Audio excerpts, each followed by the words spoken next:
Okay, so I have a presentation for you, and its title is The Story Behind Kingdom Come Deliverance 2, Sound Design and Immersive Adaptive Ambiences. It's a rather complicated title, but I guess the presentation itself will be pretty straightforward. So let's get into it. First, a few information about me. From 2000 2010, I was a musician for little Czech games. Later, I went to a film school. I successfully graduated, and I became the sound designer because they hired me for the first Kingdom Come Deliverance. Now about the KCD2 audio in numbers. We have, this is the old number, like the 280k voice lines. Now we have, including the DLCs, we have even more. And that's quite a lot. It's per localization, and we had to record all of that, process that, put it in a game. And we had to fix our timelines to fit in the great amount of lines, of the voice lines in the game. That would probably be good for another talk. So about the sounds, we have about over 40k sound events in the game, which is, again, quite a lot. We recorded ourselves most of the sounds and implemented them in the FMOD studio by ourselves. And that all fits in the RAM, and typically in the runtime it takes just about 70 megabytes of RAM. I'm pretty proud in that because we had a little pool of audio data residing in the memory all the time, and we actually loaded at runtime the sounds which we wanted to play. So the audio banks used for the Kingdom Come Deliverance 2 were pretty big. It's over like 800 megabytes of data per platform. And still we were able to squeeze that to 70 megabytes of RAM typically. Now, thinking about Kingdom Come Deliverance 2, if you're not familiar with the game, it's a open world RPG game, really historical game. And when I was thinking on the scale from realism to stylization, where it should be, of course, it's more to the realistic part. Yeah, and when I was taking the inspiration, games like RDR2 were the games I took also some inspiration for my work. For audio middleware, we used FMOD Studio audio middleware, which we used as sound designers to implement the sounds and put them in a game, which I'll be talking for a little bit later. And now for some influential games and movies. It influenced me quite a lot. This is actually a game from the 90s. I don't think you're familiar with that. It's or are you? Is anyone here? I thought like this. Yes, it's the Ishar series. Okay, dropped. Okay, we are back in. This is Ishar 2 from Silmarils, and I like the game quite a lot because even it's really old. It's 30 years old, and still the sound design is really great. For example, you're in the forests and the birds are chirping there and there. And when you're on the shore, you have the waves hitting rocks and frogs singing. And it already has the pitching variation and these kind of techniques that we use nowadays. So it's nothing new really in games like this one. We already had these things, which is pretty remarkable. Now, the movies. In the 60s, there was a Czechoslovakian director. His name was František Vláčil, who shot some series of movies. The top ones are Markéta Lazarova. The bottom ones is Valley of the Bees, and it's a historical drama. And it's really raw, realistic, and pretty much violent too. And I took inspiration in that. You can see that it has some really insane shots, and at the same time it has a strong sound design and music, and the music with the sound design blends together. It was done by one person, Mr. Zdeněk Liška, and I also took some inspiration in it. So if you have a chance, you can check František Vláčil. It's a really great movies. Okay, now as I told before, we had recorded sounds for the KCD2 ourselves, most of them, like I would say 90 to 95%. And we recorded the sounds in different environments. One was our sound studio, which we have in-house at Warhorse, which we also used for recording the dialogues and voiceovers. And then we have our mocap studio, which was also suitable for recording some other sounds. And finally, there is a field recording, which I like the most, which is recording outside. So first, you can see how we recorded stuff in our sound studio. This is from recording the sounds for lockpicking. So you just see, we just grabbed some old unusable stuff and we were like wiggling with it a little, recording the sounds and just implementing it in the game. It's as simple as that. I really love this approach of doing things rather than perhaps going to the sound banks and finding the right sounds. I like to do it this way. My colleague Matouš also did this great little device, which is a squeaking device. Its only purpose is to rotate this little bar and it produces squeaking.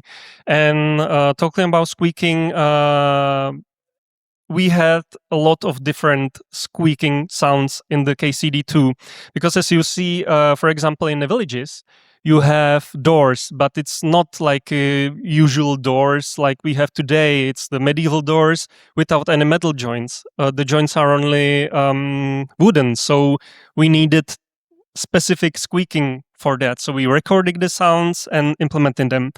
And now for the first example of that, I have a video for you to show you different types of squeaking we have in the game.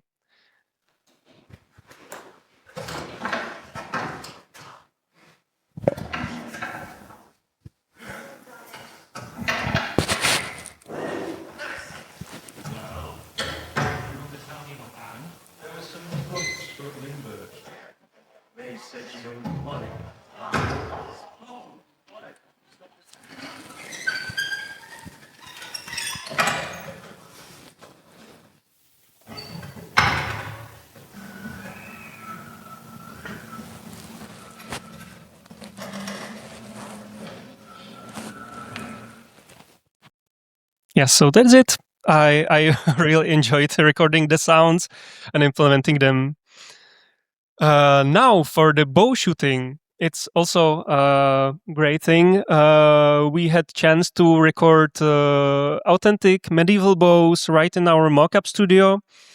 And the large ones are those which are used in the games. And they look pretty familiar, but I was surprised how different in reality they sound. Each of these bows have their own texture, or they just sound different.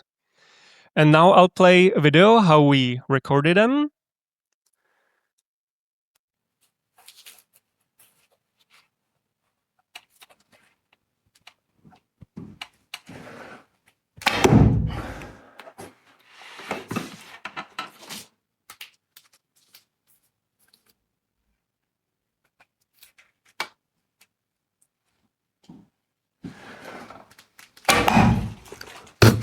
how it looks in a game.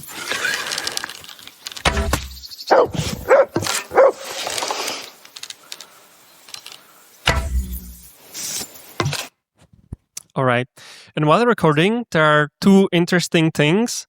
One interesting thing is my head. The recordings were made 10 years ago, and back then my hair was all different. And that's probably what's going to happen to you guys if you hang up around the gaming industry. And the second thing is there was a laugh at the end of the recording, and it's when like the guy who was shooting the arrows had some target made of cardboard boxes or something like that, and he missed it, and the arrow punched like a 10 centimeters hole in the concrete wall, and it was like 10 centimeters away from the window. If he said if it go to the window, the arrow would go like straight through it. So we were lucky there a little bit. And finally, my favorite, we spent really a lot of time outside recording, doing the field recording. And this is from a session when we also wanted to record the arrow flybys. So we just put different types of microphones around the fly path of the arrow. These are just like regular shotgun microphones. There are some just, the cardioid mics. And we just used some bow and were basically shooting the arrows. But then we realized that the sound is underwhelming, to say at least. So we did a thing or two. We grabbed some vegetation, some props like wires, some metal clips, and attached that actually to the arrows to increase the error resistance of the arrows. And we were surprised how well that went. And immediately the sound were more dramatic. Now I'll just play you how it sounded in F1 Studio.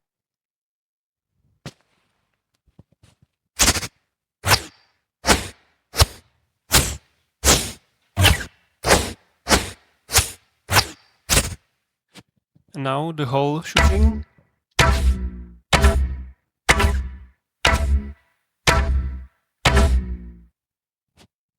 Yes, that's it. So we had, thank you very much.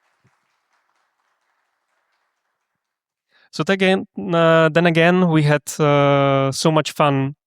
Another great recording was recording of the blacksmithing, because Henry, the main character of the Kingdom Come Deliverance 2, is blacksmith's son. And we were lucky that at Malešov, which is the fortress in the game, and also it's like a real-life fortress in Czech Republic, and the guys were, hey, we have our own medieval smithy, so why you don't just come in and record your sounds? So we did that, and we had really fun, and yeah. And now I'll play just another video how it sounds in the game.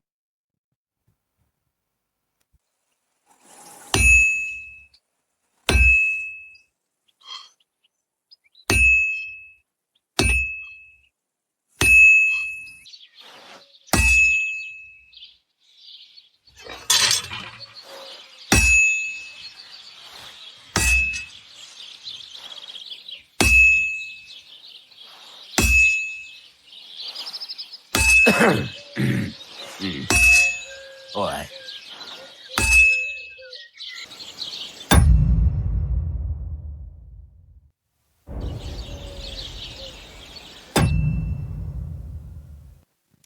Yeah, so few things. I think that recording the sounds were the only way for us, because different types of the metal objects produce different sounds. For instance, if you bash the sword, it will sound different than the axes, than the horseshoes. And even when when the iron goes cold, it produces different sounds, and it gives the player some cues that he's perhaps doing something wrong. So recording this was, I think, the right way to do it. When I was looking around the banks, I didn't even think there would be a material like that to put the sounds in that. And at the end of the video, you could hear the sound of the UI element going in the main menu. And it's actually the same sound as you heard before, just heavily affected. And it made sense to me do it like this because it's the blacksmith's son, and the blacksmithing has it's a great part of the game. So I decided that the menu sound should sound like this. And then again, we have some early firearms in the game as well. And of course, we wanted to record it ourselves too. So this is a early hook gun replica, of course, from the 15th century. And we did a field recording of that. In the bottom right corner, you can just see the shotgun microphone.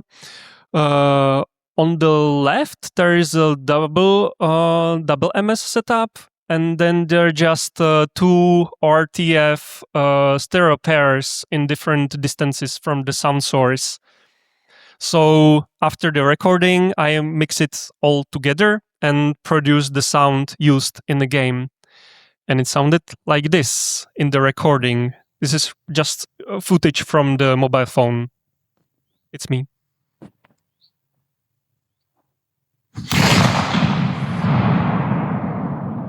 It's a really huge blast. For whom nothing is sacred. Why the hell do they Come take closer their own and little see the dog? face of a for-nothing dinner. Put that weapon away, now! You won't be shooting here. Just try and shoot at me, and you'll see.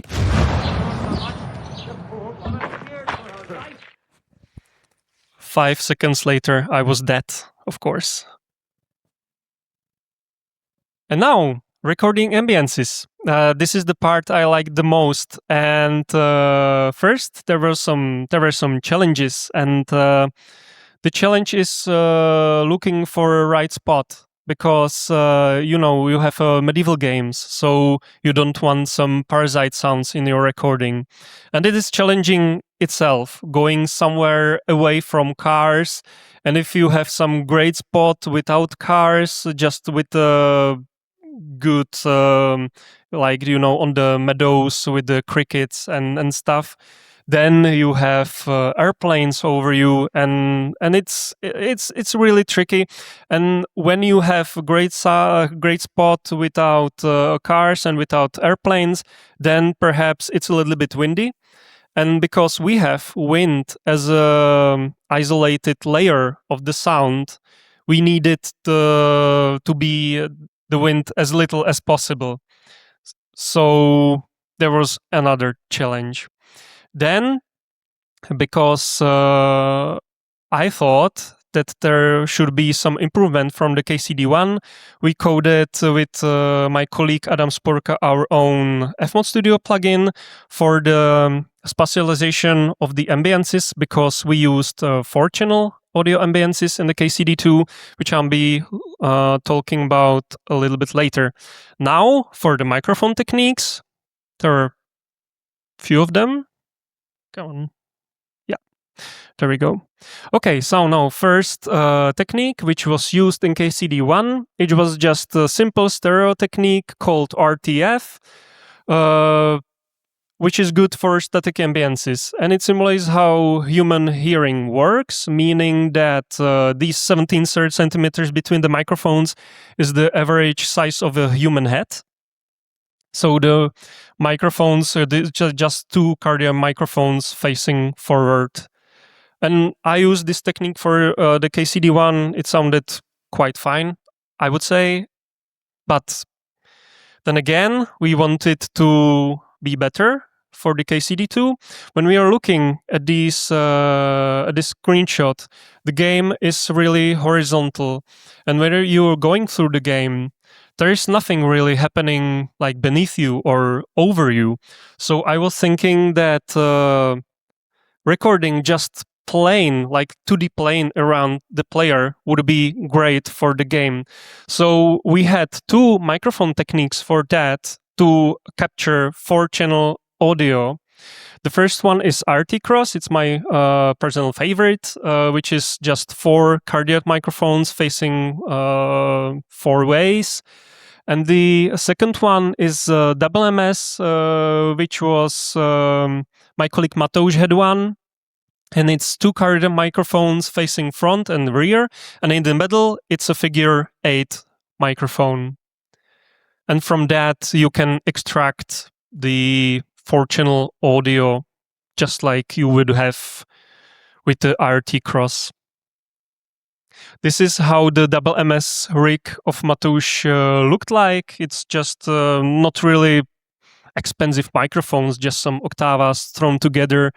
The great thing about that is it can fit one single windscreen, which was great. For my technique, the RT Cross, I had to have 4 different windshields for every mic, which was kind of expensive. This is me, not really the best photo of me ever taken, but on the other hand, it had all the mics I want to show you in it. So here we go. On the bottom right corner is it's the RT Cross of mine. Next to me, on this side, on the car trunk, there is a double MS, and then that's just the stereo microphone. I have some another recorders and microphones laying around because when we go to a recording, we take as much technique as possible. We don't record just ambiences. When we want to go out recording ambiences, there might be some other interesting sounds that should be, but they should be taken with different gear to make them sound as best as possible.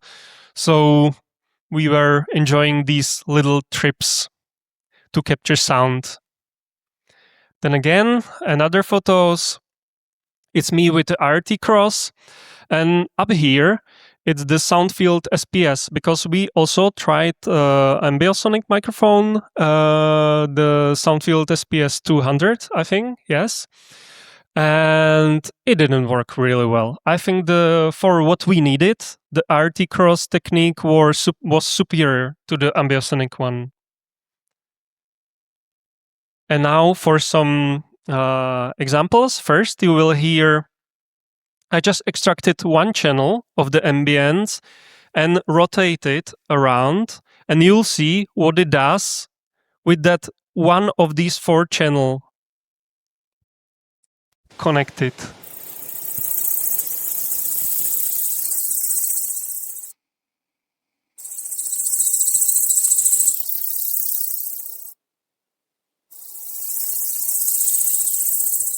So it rotates around the listener. And this is the resulting sound in 4 channels. All 4 channels are here being heard.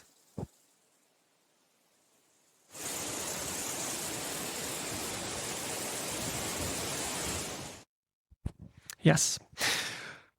Sounds pretty neat, but then again, the best way to hear it is probably on headphones or on it even sounds great on a surround setup. If you have 5.1 or 7.1, it sounds really, really neat. And you can hear different audio sources in different speakers then. And it sounds like really immersive, like in a kino or something like that.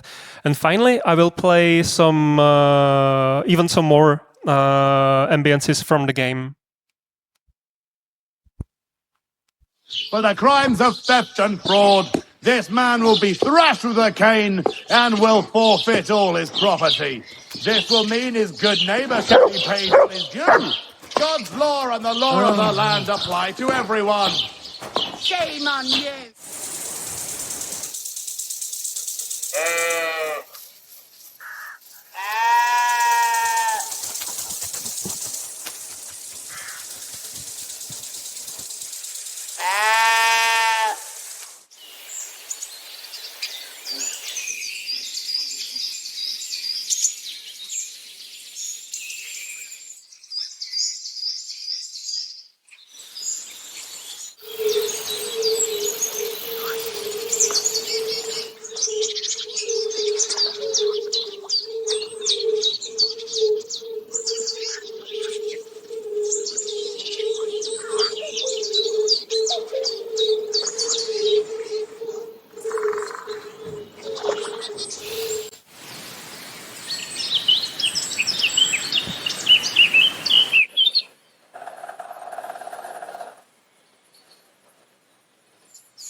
So these were a few examples from the game, and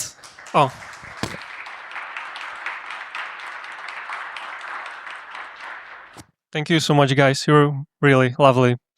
And what you could hear in the end was the first ambience. And I think there is some interesting thing to it, because when it rains, it of course plays the rain sound without the birds could be heard. But later, in most games, it would crossfade back in, so the raining sound would fade away, and instead, the basic ambience would go in front. But we have a different approach. We have a little ambience in between, which is after the rain, when you can just hear the raindrops coming from the leaves, and the nature is slowly getting up to the normal. So we have this little transition, and I thought it's a cool thing to have in a game. Okay, and now for the last example, we also had a recording of different water dams. And we have something which is being used in the gaming for quite a long time. For example, you could probably see some videos of Call of Duty when you throw grenades in the different distances, and it explodes and produces different sound. And I thought I would, of course, use this technique as well for different sounds, and including the environmental sounds, which I think is not so common. So I went to water dams and recorded them in different distances. And then I would mix these sounds in real time, and it would sound like this. Like this.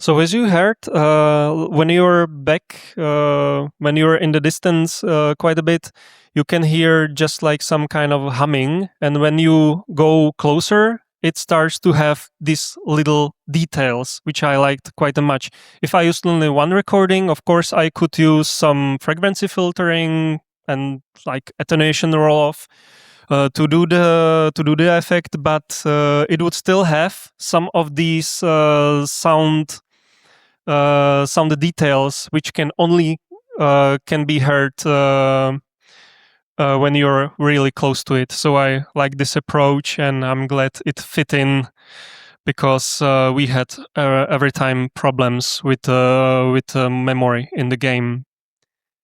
And finally, our final picture is this one, because I wanted to just say how much fun we had with my colleague Mateusz recording all these sounds for the game. We spent a lot of time in the studio or outside of studio recording, and yeah, I think we did a great job, and at the end we did ourselves a little treat. Okay, so that's it.